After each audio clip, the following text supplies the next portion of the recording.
Hello everyone, आप सभी का फिर से टीवी लेवल कोचिंग के इस यूट्यूब चैनल में बहुत बहुत स्वागत है। जैसा कि दोस्तों आपने थंबनेल देखा होगा, जी हाँ दोस्तों, इस वीडियो में हम लोग Bihar ITI plus polytechnic paramedical 2020 के एग्जाम के लिए सामान्य ज्ञान के टॉप 500 क्वेश्चन को देख रहे हैं, जिसका ये पार्ट जो है आपका 9 है।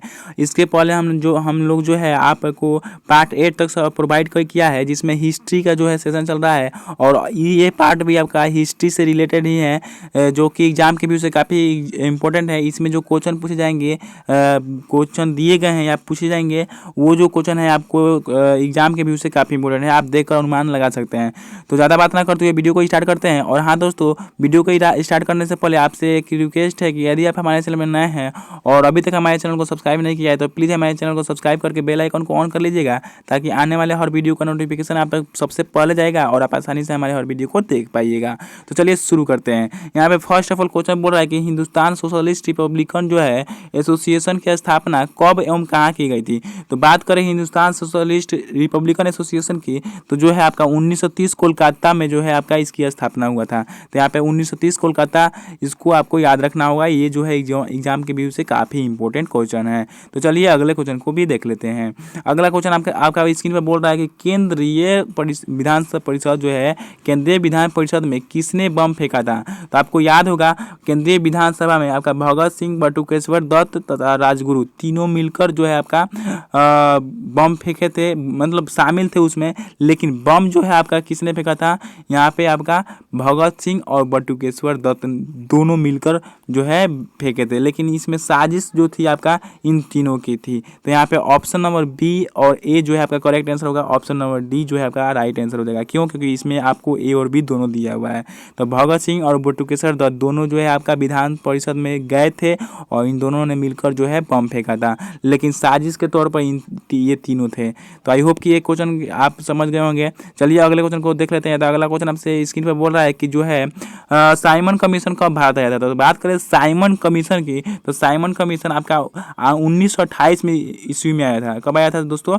1928 ईस्वी में। लेकिन यदि यहाँ पे आपका डेट की बात करें, तो डेट जो है आपका 3 फरवरी, यानी कि 3 फरवरी 1928 को आपका साइमन कमीशन आया था। और ये यहाँ पे से एक और कन्फ्यूजन आपको क्रिएट होता है कि कैबिनेट मिशन कब आया था। तो कैबिनेट मिशन जो है आपका 26 दिसंबर और जो है आपका सन जो था आपका 1946 में आया था। कैबिनेट मिशन आपका 26 दिसंबर 1946 में आया था, जिसके द्वारा हमें जो है अंग्रेजों से आज़ादी प्राप्त हुई। तो यहाँ पे आपसे साइमन का मिशन पूछ रहा है, तो इसलिए आपका 3 फरवरी 1928 is the right answer of this question हो जाएगा। तो चलिए अगले क्वेश्चन को भी देख लेते हैं। अगला क्वेश्चन आप स्क्रीन पर देख रहे होंगे। तो आपका बोल रहा है कि बारदोली सत्याग्रह से संबंधित है। बारदोली सत्याग्रह किससे संबंधित है, किनसे संबंधित है, ये आपसे क्वेश्चन पूछ रहा है। तो बारदोली सत्याग्रह आपको याद होगा, ये जो है आपका सरदार वल्लभ भाई पटेल से संबंधित था। और इसमें जो है महिलाओं ने वल्लभ भाई पटेल को सरदार की उपाधि दी थी। क्या चीज़ की उपाधि दी थी? तो दोस्तों सरदार की उपाधि दी थी। तो यहाँ पे महिलाओं द्वारा जो है आप ये आंदोलन या सत्याग्रह चलाया गया था, और इसके जो प्रमुख नेता थे वो आपका सरदार वल्लभ भाई पटेल थे, जिसके कारण इन्हें महिलाओं द्वारा सरदार की उपाधि दी गई थी। तब से वो सरदार वल्लभ भाई पटेल के नाम से जाने लगे। तो यहाँ पे option number D is correct answer of this question हो जाएगा। तो चलिए अगले क्वेश्चन को भी देख लेते हैं। तो अगला क्वेश्चन आप स्क्रीन पर देख रहे होंगे। तो बोल रहा है कि कांग्रेस ने किस अधिवेशन में पूर्ण स्वराज का लक्ष्य जो है घोषित किया था। तो आपका मालूम होगा कि कांग्रेस जो है पूर्ण स्वराज का लक्ष्य जो है लाहौर के 1929 अधिवेशन में, 1929 के लाहौर अधिवेशन में ये किया था, तो लक्ष्य घोषित किया था। तो यहाँ पे option number A is correct answer हो जाएगा।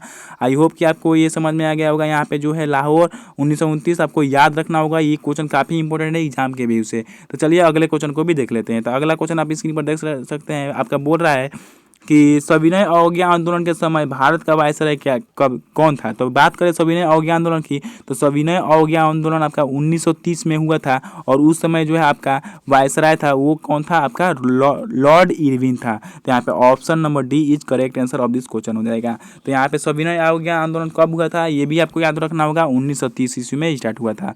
तो चलिए अगले क्वेश्चन को देख लेते हैं। तो अगला क्वेश्चन आपका 207 नंबर क्वेश्चन पूछ रहा है कि लंदन जो है, लंदन में आयोजित 3 गोलमेज सम्मेलन में कांग्रेस ने किस में भाग लिया था। तो जो है लंदन में 3 गोलमेज सम्मेलन हुआ था, जिसमें कांग्रेस जो है आपका द्वितीय बार सम्मेलन में, द्वितीय जो गोलमेज सम्मेलन हुआ उसमें शामिल हुआ था। द्वितीय गोलमेज सम्मेलन कब हुआ था? 1931 में। पहला का कब हुआ था? 1930 में। पहला 1930 में, दूसरा 1931 में और तीसरा जो है आपका 1932 में। तो यहाँ पे आपको याद रखना 1930, 1931 और 1932। लेकिन यहाँ पे तीनों गोल में जो सम्मेलन हुआ था, तो तीनों गोल में सम्मेलन में आपका डॉक्टर भीमराव अंबेडकर जो थे वो तीनों सम्मेलन में शामिल हुए थे। लेकिन कांग्रेस की तरफ से जो है आपका द्वितीय गोलमेज सम्मेलन में सिर्फ जो है आपके महात्मा गांधी जो है द्वितीय गोलमेज सम्मेलन में गए थे। तो यहाँ पे जो है आपका राइट आंसर क्या हो जाएगा? द्वितीय गोलमेज सम्मेलन, यानी कि option number B is correct answer of this question हो जाएगा। तो चलिए अगले क्वेश्चन को भी देख लेते हैं। तो अगला क्वेश्चन आपका 208 नंबर क्वेश्चन पूछ रहा है कि कम्युनल अवार्ड किसने प्रस्तुत किया था? तो बात करें कम्युनल अवार्ड की, तो कम्युनल अवार्ड जो है प्रस्तुत किया गया था वो रैमजे मैकडोनाल्ड के तरफ से ये प्रस्तुत किया था। तो रैमजे मैकडोनाल्ड जो है आपका राइट आंसर हो जाएगा। मैकडोनाल्ड भी इनको बोला जाता है, तो Ramsay MacDonald is the right answer of this question हो जाएगा। तो चलिए अगले क्वेश्चन को देख लेते हैं। तो अगला क्वेश्चन आपके स्क्रीन पर बोल रहा है कि जो है कांग्रेस समाजवादी पार्टी का गठन कब हुआ था? तो बात करें कांग्रेस समाजवादी पार्टी की, तो यहाँ पे 1934 ईस्वी में इसका गठन हुआ था और इसको आपको याद रखना होगा। ये क्वेश्चन काफ़ी इंपॉर्टेंट है एग्जाम के व्यू से। चलिए अगले क्वेश्चन को भी देख लेते हैं। तो अगला क्वेश्चन आपका स्क्रीन पर बोल रहा है कि all India trade union Congress की स्थापना कब हुई थी? तो ऑल इंडिया ट्रेड की बात करें तो यहाँ पे 1920 में जो है इसकी स्थापना हुई थी। तो all India trade union Congress की स्थापना 1920 ईस्वी में हुई थी, ये आपको याद रखना होगा। कुछ दोस्तों ऐसे क्वेश्चन होते हैं जो कि आपका डेट से रिलेटेड होते हैं, तो उन सभी क्वेश्चन को आपको याद रखना होता है, उसमें कोई कॉन्सेप्ट वगैरह नहीं रहता है। तो आई होप कि आप इस बात को समझ रहे होंगे। तो चलिए अगले क्वेश्चन को भी देख लेते हैं। तो अगला क्वेश्चन आपका बोल रहा है 211 नंबर क्वेश्चन बोल रहा है कि एटक के पहले अध्यक्ष थे, यानी कि एटक जो है आपका उसका पहला अध्यक्ष जो है आपका कौन था? तो वहाँ पे लाला लाजपत राय जो है आपके एटक के पहले अध्यक्ष थे। यहाँ पे option number A is correct answer of this question हो जाएगा। तो चलिए अगले क्वेश्चन को भी देख लेते हैं। अगला क्वेश्चन आपसे स्क्रीन पर बोल रहा है कि अखिल भारतीय किसान सभा की स्थापना कब हुई थी? तो ये जो है काफ़ी इंपॉर्टेंट क्वेश्चन है, इसको आपको याद रखना होगा। अखिल भारतीय किसान सभा की स्थापना आपका ऑप्शन नंबर सी 1936 ईस्वी में हुई थी। तो यहाँ पे option number C is correct answer of this question हो जाएगा। चलिए अगले क्वेश्चन को भी देख लेते हैं। अगला क्वेश्चन आपका स्क्रीन पर बोल रहा है कि अखिल भारतीय किसान सभा दोस्तों के प्रथम अध्यक्ष कौन थे? तो यहाँ पे प्रथम अध्यक्ष पूछ रहा है और वहाँ पे जो है आपका स्थापना पूछ रहा था। तो यहाँ पे प्रथम अध्यक्ष को भी आपको याद रखना होगा। तो प्रथम अध्यक्ष कौन थे आपका? सहजानंद सरस्वती, यानी कि Swami Sahajanand Saraswati the right answer of this question हो जाएगा। ये जो है आपका अखिल भारतीय किसान सभा के प्रथम अध्यक्ष थे। चलिए अगले क्वेश्चन को देख लेते हैं। तो 214 नंबर क्वेश्चन पूछ रहा है कि बोल रहा है कि भारतीय कम्युनिस्ट पार्टी की स्थापना कब हुई थी? तो बात करें भारतीय कम्युनिस्ट पार्टी की स्थापना की, तो ये जो है आपका 1920 में हुई थी। तो यहाँ पे 1920 is the right answer of this question हो जाएगा। चलिए अगले क्वेश्चन को देख लेते हैं। तो अगला क्वेश्चन आपका 215 नंबर जो है स्क्रीन पर बोल रहा है कि निम्न में से किस अधिवेशन द्वारा प्रांतों में द्वैध शासन व्यवस्था जो है आपका लागू किया गया था? तो यहाँ पे ऑप्शन नंबर सी जो है भारत सरकार अधिनियम 1919 जो है आपका अंग्रेजों द्वारा लाया गया था। तो इसके द्वारा जो है आपका द्वैध शासन व्यवस्था को लागू किया गया था। तो यहाँ पे ऑप्शन नंबर सी जो है करेक्ट आंसर हो जाएगा और इसको आपको याद रखना होगा। तो चलिए अगले क्वेश्चन को देख लेते हैं। तो अगला क्वेश्चन आपसे स्क्रीन पर बोल रहा है कि करो या मरो का मंत्र किसने दिया था? तो आपको याद होगा करो या मरो का मंत्र जो है आपका महात्मा गांधी ने दिया था। तो ये कब दिया था? तो ये जो है आपका भारत छोड़ो आंदोलन 1942 ईस्वी में दिया था। तो यहाँ पे 1942 is the right answer of this question हो जाएगा। भारत छोड़ो आंदोलन भारत छोड़ो आंदोलन के समय जो है महात्मा गांधी ने करो या मरो का नारा दिया था या मंत्र दिया था। तो option number C is correct answer of this question हो जाएगा। चलिए अगले क्वेश्चन को भी देख लेते हैं। तो अगला क्वेश्चन आपसे स्क्रीन पर बोल रहा है कि भारत छोड़ो आंदोलन कब प्रारंभ हुआ था? तो आपको यहाँ हमने बोला था आपसे कि भारत छोड़ो आंदोलन कब प्रारंभ हुआ था? आपको 1942 में तो प्रारंभ हुआ था, लेकिन वो डेट क्या था? तो डेट भी आपको याद रखना होगा 9 अगस्त 1942। तो यहाँ पे कुछ ऐसे इंपॉर्टेंट फैक्ट होते हैं जिसके डेट भी आपको याद रखना होता है। जैसे भारत छोड़ो आंदोलन ये बहुत बड़ा जो है आंदोलन था, इसलिए इससे रिलेटेड ये जो है डेट भी आपसे पूछ लिया जाता है। तो ये जो है इसमें आपके भारत के सभी नेता, यहाँ तक महात्मा गांधी भी हिंसक बन गए थे, यानी कि उस समय। तो यहाँ पे 9 अगस्त 1942 जो है आपका right answer of this question हो जाएगा। भारत छोड़ो आंदोलन का प्रारंभ 9 अगस्त 1942 ईस्वी को हुआ था। तो इसको आपको याद रखना ही होगा। चलिए अगले क्वेश्चन को देख लेते हैं। तो अगला क्वेश्चन आपका 218 नंबर क्वेश्चन बोल रहा है कि आज़ाद हिंद फौज के संस्थापक कौन थे। तो आज़ाद हिंद फौज के संस्थापक की बात करें तो कैप्टन मोहन सिंह थे। कैप्टन मोहन सिंह आज़ाद हिंद फौज के जो है आपका संस्थापक थे। तो यहाँ पे ऑप्शन नंबर ए जो है आपका राइट आंसर हो जाएगा। चलिए अगले क्वेश्चन को भी देख लेते हैं। तो अगला क्वेश्चन आपका बोल रहा है कि सुभाष चंद्र बोस ने आज़ाद हिंद सरकार की स्थापना कहाँ की थी। आज़ाद हिंद सरकार की जो है स्थापना जो है वो कहाँ की थी। तो आपको ये तो याद होगा कि जापान में की थी, लेकिन जापान में कहाँ पे। तो जापान में आपका सिंगापुर में। Option number C is correct answer of this question हो जाएगा। चलिए अगले क्वेश्चन को देख लेते हैं। तो अगला क्वेश्चन आपका स्क्रीन पे बोल रहा है कि भारत कब स्वतंत्र हुआ। तो भारत स्वतंत्र की बात करें तो आपको याद होगा, ये तो सिंपल बात है, 15 अगस्त 1947। यहाँ पे ऑप्शन नंबर सॉरी दोस्तों, ऑप्शन नंबर ए जो है आपका सही होगा। भारत 15 अगस्त 1947 ईस्वी को आज़ाद हुआ था। तो यहाँ पे आपको ये सारे फैक्ट याद रखना होगा। चलिए अगले क्वेश्चन को देख लेते हैं। तो अगला क्वेश्चन आपका 221 नंबर क्वेश्चन पूछ रहा है कि स्वतंत्र भारत के प्रथम गवर्नर जनरल थे। तो स्वतंत्र भारत के प्रथम गवर्नर जनरल की बात करें तो आपको याद होगा लॉर्ड माउंटबेटन जो थे आपके प्रथम थे। क्यों? क्योंकि थोड़े समय के लिए ही थे, लेकिन जब थे ना जी, तो इसलिए यहाँ पे लॉर्ड माउंटबेटन जो है आपका राइट आंसर हो जाएगा। तो चलिए अगले क्वेश्चन को देख लेते हैं। तो अगला क्वेश्चन आपका बोल रहा है कि स्वतंत्र भारत के प्रथम भारतीय गवर्नर जनरल कौन थे। तो स्वतंत्र भारत के प्रथम भारतीय गवर्नर जनरल आपका जो थे आपका सी राजगोपालाचारी, यानी कि चक्रवर्ती राजगोपालाचारी जो है आपका राइट आंसर है। यहाँ पे आपको ये भी याद रखना होगा, भारतीय में पूछेगा तो चक्रवर्ती राजगोपालाचारी राइट आंसर हो जाएगा।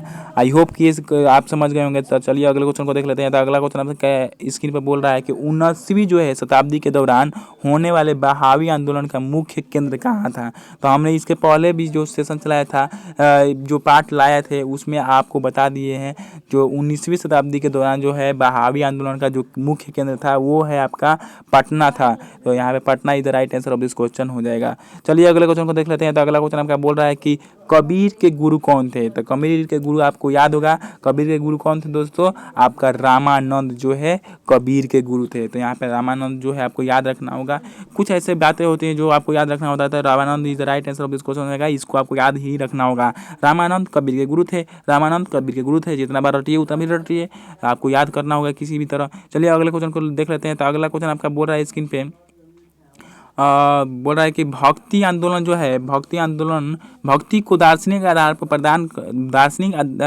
प्रदान करने वाले प्रथम आचार्य थे। यानी कि भक्ति को दार्शनिक आधार प्रदान करने वाले प्रथम आचार्य कौन थे। तो वो आपका शंकराचार्य थे। उसके बाद जो है आपका रामानुजाचार्य आए, उसके बाद वल्लभाचार्य आए। तो यहाँ पे ऑप्शन नंबर ए बी जो है आपका करेक्ट आंसर हो जाएगा। Shankaracharya is the right answer of this question हो जाएगा। चलिए अगले क्वेश्चन को देख लेते हैं। तो अगला क्वेश्चन आपका स्क्रीन पर बोल रहा है कि निम्न में से किस नगर को सिराजे हिंद कहा जाता था।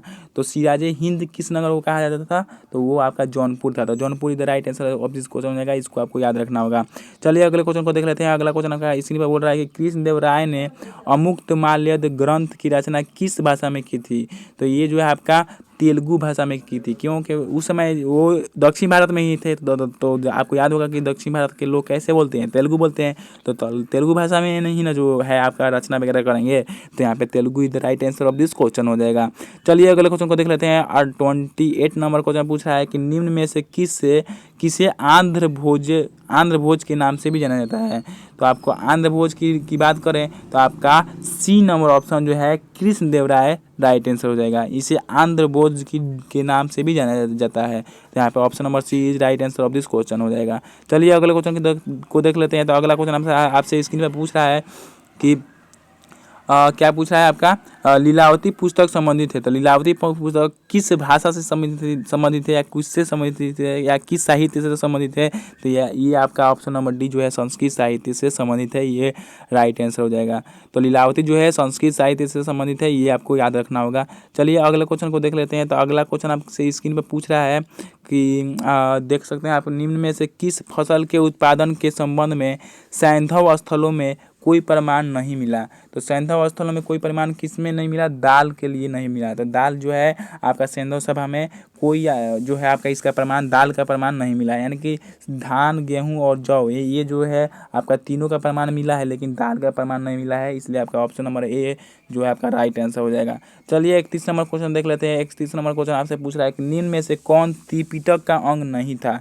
तो त्रिपिटक का अंग जो है आपका कौन नहीं था, वो जातक नहीं था। क्या था, कौन नहीं था आपका, जातक नहीं था। विनय था, सूत्र था, अभिधम पिटक था, ये सभी पिटक है, लेकिन जो है आपका जातक पिटक नहीं है। तो यहाँ पे ऑप्शन नंबर एक करेक्ट आंसर हो जाएगा, इसको आपको याद रखना होगा।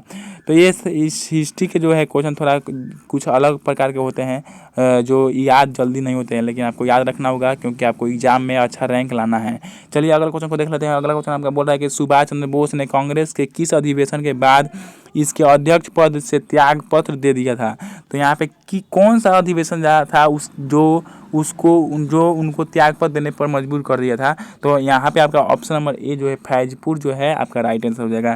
फैजपुर का जो अधिवेशन हुआ था उसके बाद जो है सुभाष चंद्र बोस ने कांग्रेस से इस्तीफा दे दिया। तो यहाँ पे option number A is correct answer of this question हो जाएगा। चलिए अगले क्वेश्चन को देख लेते हैं। अगला क्वेश्चन आपका लास्ट 233 नंबर क्वेश्चन पूछ रहा है कि शहीद आजम उपाधि से निम्न में से किसे सम्मानित किया गया। तो शहीद आजम की उपाधि से आपको किसको सम्मानित किया जाएगा, आपको याद होगा भगत सिंह को ही सम्मानित किया जाएगा। क्यों, क्योंकि ये मरते दम तक जो है आपको भारत माता की जय बोलते गए, यानी कि बहुत बड़े क्रांतिकारी होते हुए भी जो है कम उम्र में बहुत बड़े काम जो है क्रिएट करके चले गए थे, यानी कि क्रांति के रूप में एक नए भारत की उम्मीद जगा कर चले गए थे। तो ये भगत सिंह जो है आपका राइट आंसर हो जाएगा। चलिए अगले क्वेश्चन को देख लेते हैं। अगला क्वेश्चन आपका इसी में बोल रहा है कि बौद्ध धर्म का संपूर्ण सार किसमें निहित है। तो बौद्ध धर्म का संपूर्ण सार आपको याद होगा त्रिपिटक में जो है आपका निहित है। तो option number C is correct answer हो जाएगा। Tripitaka is the right answer of this question हो जाएगा। जब भी बौद्ध धर्म की बात आए तो आपको याद रखना होगा त्रिपिटक। चलिए अगले क्वेश्चन को देख लेते हैं। अगला क्वेश्चन आपका 235 नंबर क्वेश्चन पूछ रहा है कि ऋग्वेद समाज की सबसे छोटी इकाई थी। तो आपको याद होगा ऋग्वेद समाज की सबसे छोटी इकाई क्या होती है, वो आपका कुल होती है या परिवार होती है। अब यहाँ पे आप ऋग्वेद से ही अनुमान लगा लीजिए, यहाँ पे अभी भी जो है आपका शासन जो चल रहा है उसमें सबसे छोटी इकाई क्या होती है, परिवार होती है। उसके बाद जो है आपका वार्ड होती है, उसके बाद गांव होता है, उसके बाद पंचायत होता है, उसके बाद जो है आपका जिला होता है, उसके बाद जो है आपका राज्य होता है, उसके बाद जो है आपका देश होता है। तो उसी प्रकार सबसे छोटी इकाई जो है आपका कुल या परिवार हो जाएगा। Option number C is correct answer of this question हो जाएगा। चलिए अगले क्वेश्चन को देख लेते हैं और आज के इस सेशन के लास्ट क्वेश्चन, और ये हिस्ट्री सेशन का जो है आपका लास्ट क्वेश्चन है। इसके बाद जो है हम लोग वर्ल्ड हिस्ट्री देखेंगे। वर्ल्ड हिस्ट्री को देखने के बाद जो है ज्योग्राफी का जो भी क्वेश्चन इंपॉर्टेंट है एग्जाम के भी से उन सभी क्वेश्चन को देखेंगे। उसके बाद जो है फिर और जो है साइंस से रिलेटेड जो क्वेश्चन है उसको भी देखने वाले हैं। तो आई होप कि आप वो भी सेशन का जो है वीडियो देखिएगा। चलिए इसको देख लेते हैं। इस क्वेश्चन को तो शिवाजी बोला है, शिवाजी ने अपने राज्य की आय का मुख्य साधन निम्न में से किसे बनाया था। तो आय का मुख्य साधन जो है आपका शिवाजी ने चौथ और सरदेशमुखी, चौथ और सरदेशमुखी ये दो गो कर था, इन दोनों को बनाया था। तो यहाँ पे ऑप्शन नंबर डी जो है ए और बी राइट आंसर हो जाएगा। तो आई होप कि ये पूरा सेशन आपको अच्छा लगा होगा। इसमें जो है 25 क्वेश्चन नहीं थे, यहाँ पे आपसे 36 क्वेश्चन थे। इस सेशन में 36 क्वेश्चन थे जो कि एग्जाम के व्यू से काफ़ी इंपॉर्टेंट है। और यहाँ तक हमने 236 तक सिर्फ इंडियन हिस्ट्री और पूरा हिस्ट्री को कवर किया है। अब इसके बाद जो है वर्ल्ड हिस्ट्री में से कुछ क्वेश्चन इंपॉर्टेंट है, तो उसका जो है एक सेशन आएगा। उसके बाद जो है हम लोग ज्योग्राफी का सेक्शन देखेंगे। तो आई होप कि उस सेशन का भी आप वेट कीजिएगा। तो चलिए अगले वीडियो में मिलते हैं। तब तक के लिए धन्यवाद। Thanks for watching.